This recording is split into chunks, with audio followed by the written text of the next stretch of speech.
Sabi mo, isang pirma na lang patay ka na? Isang pirma na lang po talaga. Pipirmahan siya, mamamatay na siya. Isang pirma ng I- lagam. itong anong buwan? Ito pong January po yan.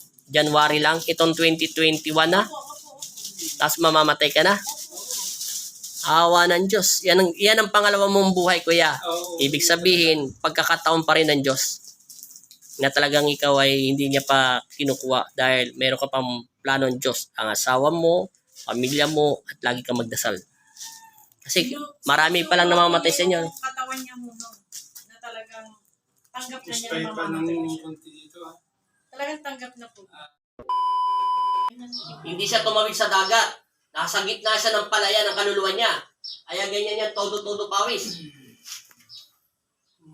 Kasi yung ulap at saka ay yung shadow na parang hamog, akala nila nasa gitna siya ng tubigan. Yung iba hindi alam. Pero ito wala siya sa dagat. Kung nasa dagat to, kung pinalakad mo siya, wala siyang anino. Pero mas delikado yun. Kung pwede na siyang mamatay ng isang buwan, hindi siya tatagal ng isang taon. Pag pinaglakad mo yung tao, walang anino sa gitna, kailangan mo siyang handaan, mabusisi pagdarasa nyo. Talagang kahit umulang bumagyo, bumalik ka sa manggagamot. Kailangan siya sosota ng tuwing gabi ng pulang tela at para kang nagpapamisa, nananalangin, pati siya kasama. Kasi sinusundo na yung katawan lupa niya ng impyerno. Pinaka yun, nakita ko na kinang salamig yun eh. Delikado daw yun. Yung tao, walang anino, nagbabasketball siya, wala siyang anino. Yung mga tao sa palaro niya, may mga anino. Tapos may lumabas sa kanyang mga matitindang hindi mo itinat. Tawag! Kalas! Nakwento na sa akin ng kasunod. Ubos na ubos! Tatanggalin natin yung ubos!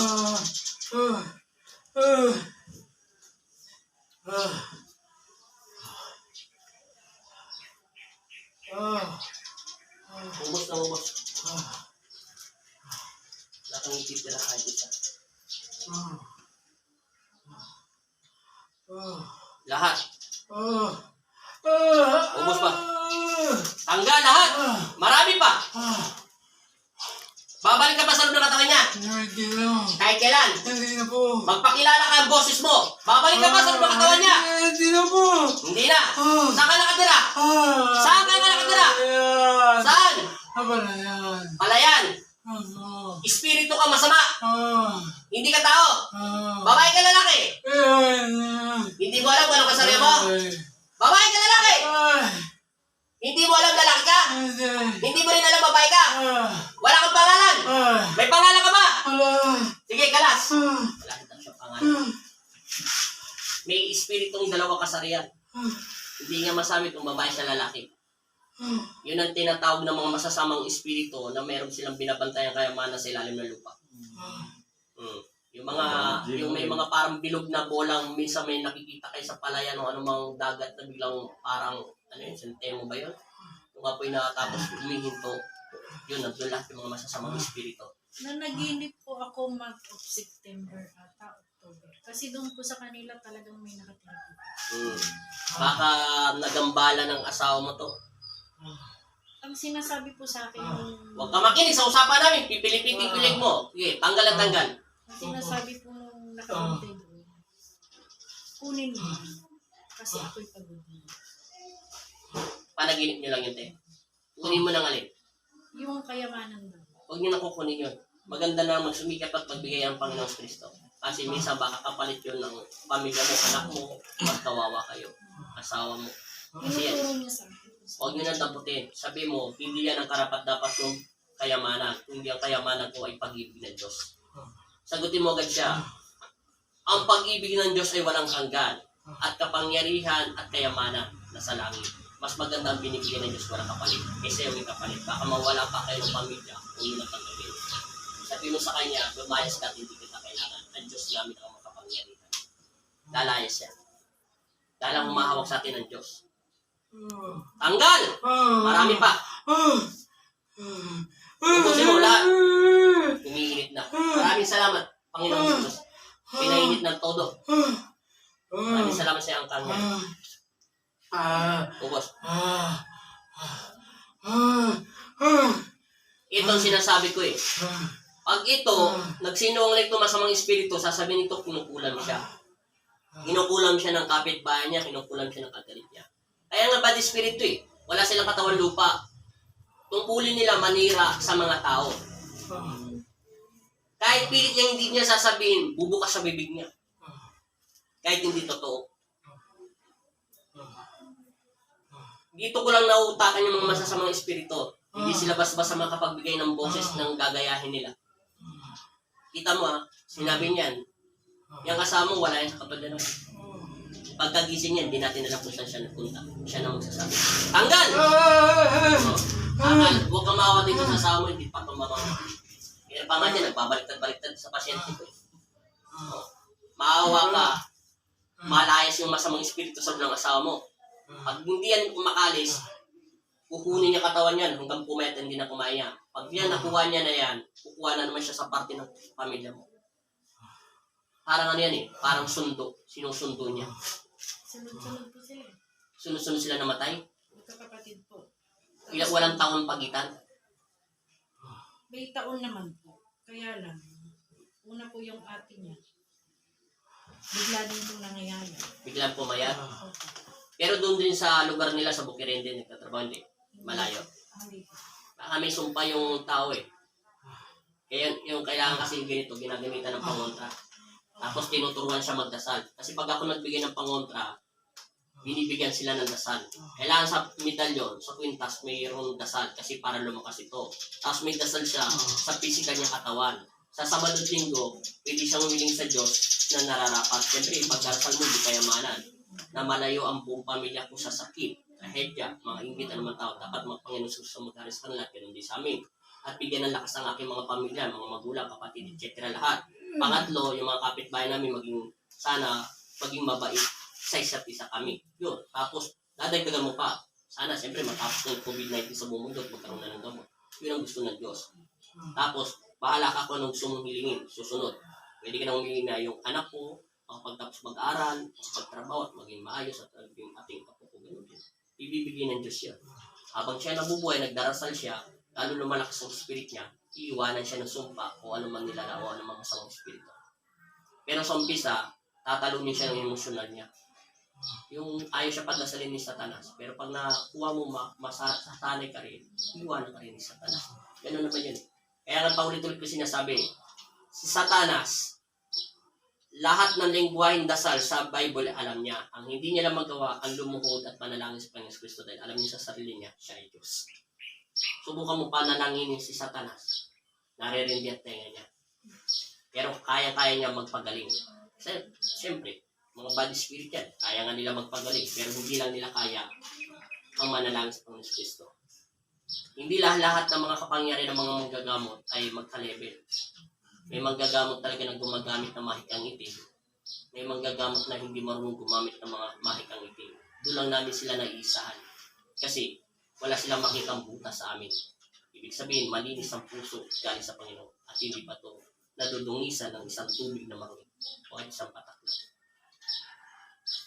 Kasi kung ito, nagamot at nadampot to, magsisinungaling yan. Sasabihin niya, kinulang siya ng kapitbahay niya. Siyempre kayo naman, maniniwala, bumubuka. Pero mabigat sa loob niya yung pagbuka. Pero pipilitin yung bibig niya. At tulad niyo kagabi babae, wala akong record yun. Tinanong ko pa doon sa kumukuha ng video, ilang minutes na yan, kuya? Sabi niya, 22 minutes na. Akalain mo kamay niya, nilulunok niya doon sa ano, tapos may tinatanggal siya, tapos kinukuha niya doon sa ilong niya. Siyempre, madumi ng ilong, galing na sa bunga, tapos ipapasok niya, tapos tenga niya, ginagano niya. Wala daw siyang alam. Siyempre, yung babae, siguro naman sa itsura niyo, hindi naman loko-loko. Wala talaga siya record, nagtaka kami. Pero umaabante yung video. 3 beses na nangyari yan sa akin, yung exorcist, yung umangat sa ere. Ang gaganda na cellphone, iPhone, basta mga mamahalin sa cellphone. Ang nakita lang yung mga paa niyo. Pero yung taong ginagamot ko, wala. Pero yung paa ko lang nakita. Pati katawan ko, pero yung taong ginagamot ko, wala. Blanco lahat, pinatay yung video. O hindi yata pinagkakataon ng Panginoon Kristo na ipakita mo na sa sanglibutan siguro. Kasi yung Diyos parang magpapasya niya. Huminto sa akin. Umihinto. Nag-abanti yung cellphone. Opo. Kalas! Pasintabi po sa kanyang Isus sa mga Nazareno, magnetiko, ang hilito, selyohan ng buong bahay, upang hindi makapagpasok at masama sa mga espiritu nito. Marami pa. Kunti na lang. Huwag ka na babalik sa loob ng katawan niya, ha? Kilala mo ang Diyos namin. May takot ka na sa Kanya. Pero hindi mo alam kung babae ka lalaki. Pero saan ka nakatira? Doon, malayo. Sige. Anong ginawa mo sa loob ng katawan nito? Paano ka nakapasok? Pumasok ka lang sa loob ng katawan niya? Basta-basta? O meron siyang ginawang kasalanan sa'yo? Sagutin mo yung tanong ko! May ginawa ba sa kasalanan ng tao ito? Pumasok ka lang sa loob ng katawan niya. Tapos binigyan mo na siya ng sakit. Bakit mo siya binigyan ng sakit bigla kang pumasok? Anong karapatan mo pumasok sa loob ng katawan ng tao ng pag-aari ng Panginoon Kristo, ng pag-aari ng ating Ama sa langit? Anong karapatan mo? Bakit mo siya binigyan ng sakit? May ginawa ba siyang dahilan sa'yo? Kasalanan? Nasagi ka ba o hindi? Nasagi ka ba niya? Hindi. Nasagi ka niya? O saan ka niya nasagi? Paliwanag mo sa akin. Bibigyan kita. Alam mo doon sa lugar mo. Paano kanya nasagi? Anong hawak niya? Ano bang merong bagay sa loob ng katawan niya? Paano kanya nasagi? Anong ganon? Anong gulo? Pantabas po. Pantabas. Tinamaan ka niya? O nasagi ka lang? Tinamaan ka niya sa binti?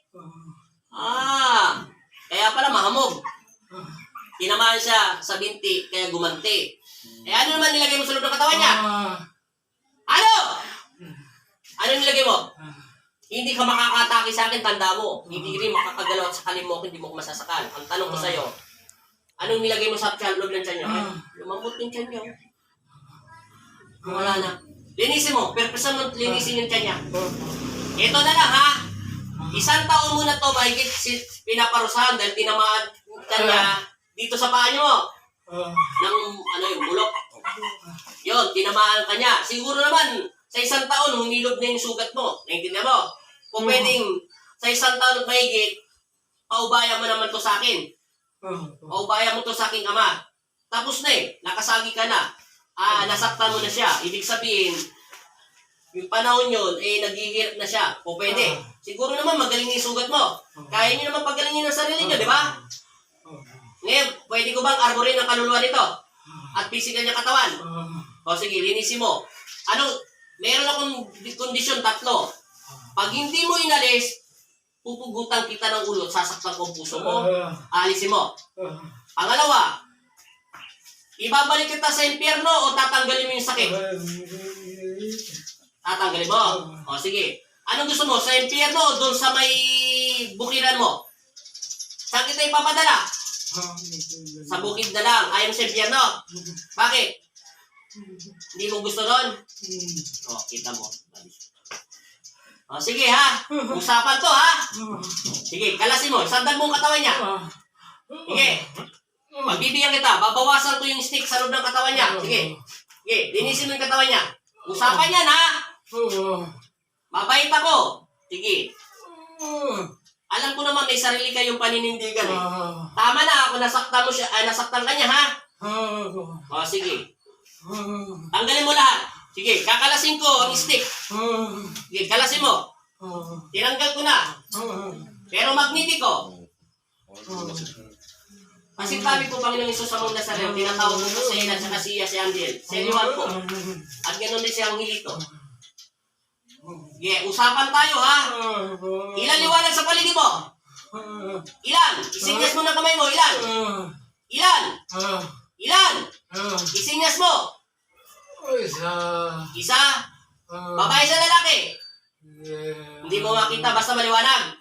Kumanda ka. Pag nagsinungaling ka daw, tutusukin niya puso mo. Sige, linisin mo yung buong katawan niya. Para tapos tayo. Doon ka nakatira sa bukirin ha. Natagak ka niya, ay nabolo ka niya sa paa. Kaya gumanti ka, binigyan mo ng sakit. Sige. Ikaw ay masamang espiritu, doon nakatira sa bukirin. Sige. Kaya pala nakita ko sa mata niya, maitim. Tapos parang yung hamog. Doon ka nakatira? Sige, kalas, ubusin mo. Usapan to ha. Pag bumalik to, sa araw na yon, ipapadala kita sa impyerno. Gusto mo ba sa impyerno? Ayaw mo sa impyerno? O sige ha, usapan yan ha. Tanggal, ubos. Wala kayong titira. Buong katawan ha.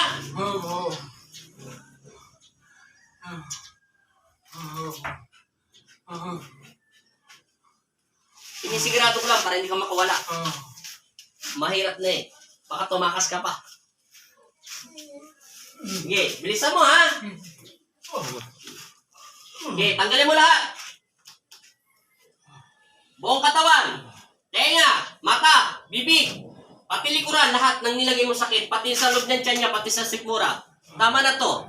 Kung ako bilang instrumento ng Diyos, hindi ko tinatas ang aking sarili at baguhan. Kami ay humihingi ng paumanhin. Kung nasaktan kita, patawan. Kahit kayo mga espiritu, meron din kayong damdamin. Pero pakiusap ko sa iyo, aarborin ko sa kanya to. Aarborin ko to sa iyo, ha? Siguro naman sa isang taon na natabak niyo yung paa mo, marunong naman kayo maggamot sa sarili niyo. Kukunin ko ang kaluluwa niya, naintindihan mo ha? At ibabalik dito sa katawan lupa niya. Tanggalin mo na siya. Sabi ko na nga ba eh, tama yung binigay ni Magnetic ko sa akin eh. Binibilag siya sa gitna ng araw. Paggabi, nilalagay siya sa gitna ng bukirin, yung kaluluwa niya. Hindi lang nasabi ng tatawas sa'yo, alay niya nasa dagat. Kasi may ulap eh. Yung ulap na parang hamog, akala niya yung mga dagat. Pwede na rin yung nagtatawas, magaling na rin siya magtawas. Sinasangay yung lang yung ginawa niya. Mahusay yun. Taga saan siya? Sa Maynila po siya. Taga Maynila rin siya. Pero may pisan po siya doon sa... Mga nanonood niya, magaling rin pala magtatawas yun. Taga Maynila. Maraming salamat sa inyo. Babae siya, lalaki. babae. Maraming salamat sa iyo, ate. Sige. Salamat sa pagtulong.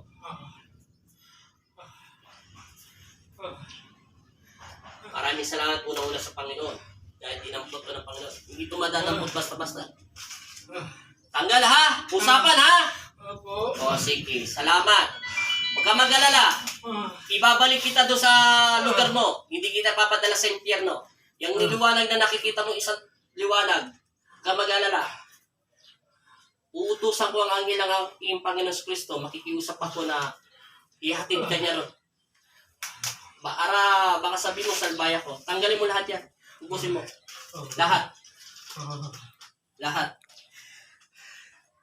Meron pa, wala na? Sigurado. Gagaling na to. Kakain na. Ayaw po. Ha? Opo. Kakain na siya. Opo. O sige, hinto mo yung kamay niya. Ipikit mo yung diwa niya ulit. Usapan ha? O sige. Pikit. Huwag mo nang papakalaman ng katawan lupa niya, ha? Asintabi po, Panginoong Hesus, sa mga Nazareno. Pikit. Wala na. Meron pa konti. Tanggal. Tapon, ang tapon. Lahat. Sige, kayod.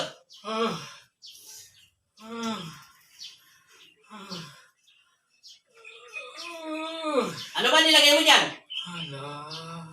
Dasal? O, sige.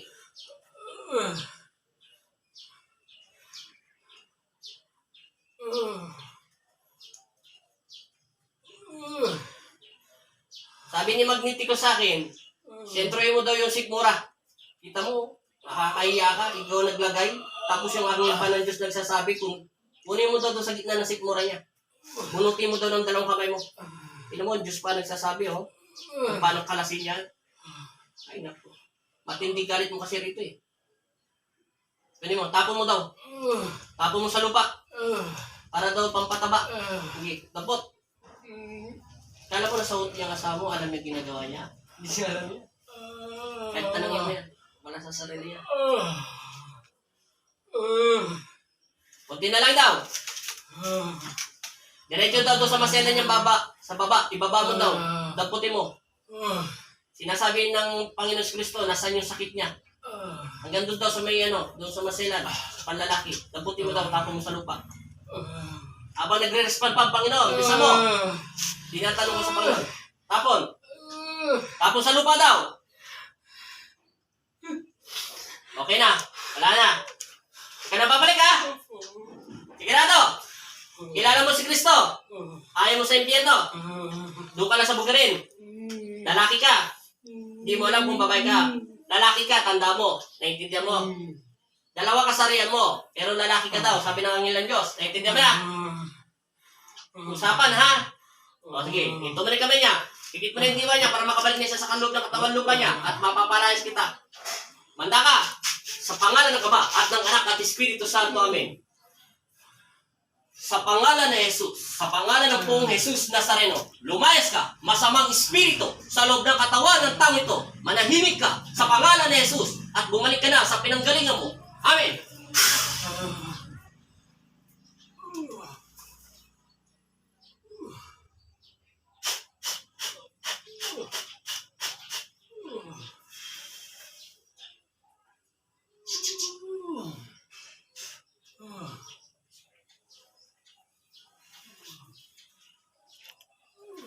Ano pangalan ito? Cecilio po. Rito. Ano ang pinili niya? Kamat Banglo. Pangalan niya ulit.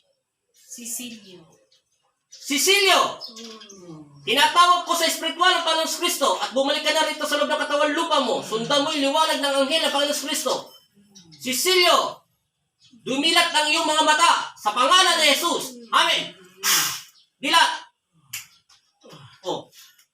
Bulat pa si Kuya. Atras. Okay.